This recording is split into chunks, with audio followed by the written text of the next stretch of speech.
Raheem Sterling hasn't been used as a last resort by Mikel Arteta.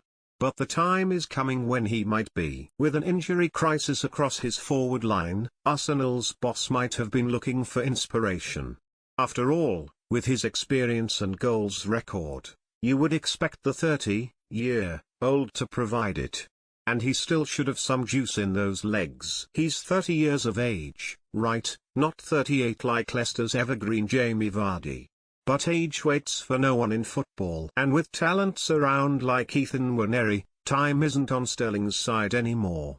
The club's academy product is today's man. If you took Mikel Merino out of the equation, he looked by far the most likely to find the net. He slammed 2 efforts against the woodwork and was lively all afternoon, playing with the kind of spring in his step that was once Sterling's hallmark. But he can't do it all on his own.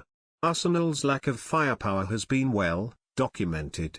And the evidence was laid bare for all to see at the King Power Stadium.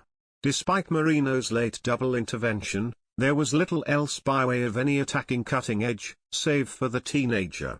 That's why the focus fell on the likes of Leandro Trossard, asked to play as the focal point of the Gunners' attack, and Sterling. Perhaps it was understandable for the Belgian.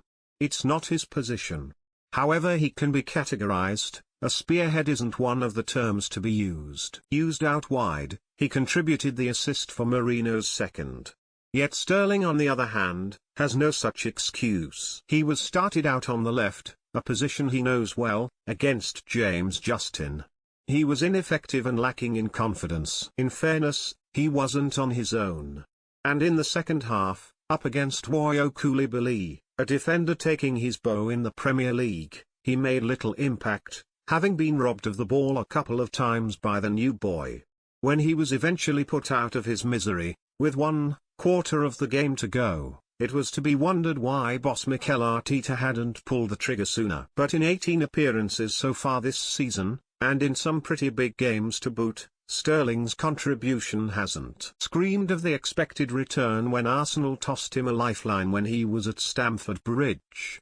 True, Merino has struggled for goals, but he looked far more attuned to the job in hand than anyone the Spaniard named from the start. And his late double wasn't a fluke. They were both high-quality strikes. A header planted firmly across Mads Hermansen and a side-foot finish on the half-volley from Trossard hinted that Arteta may have had his goal-scoring answer to hand all along. He just didn't know it. All of which has piled yet more pressure on Leicester City boss Ruud van Nistelrooy. It's a good job he can take it. To the outside world, the Foxes look every inch a club in crisis.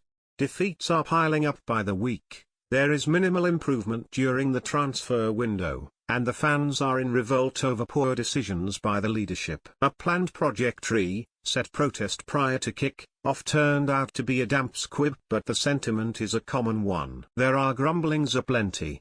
Toss in the spectre, hovering uncomfortably in the background, of a profit and sustainability row, and it's not a pretty picture at all. Yet it doesn't yet feel like a club that has tossed in the towel because Van Nistelrooy is taking it all in his stride. Merino may have made the difference, but the Foxes showed enough fight to suggest that they will stick at this until the bitter end. As for Arsenal, they will too.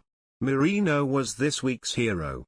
It looks like his name is nailed on the team sheet. As for Sterling, after this outing, he faces an anxious wait, and he can have little complaint about that.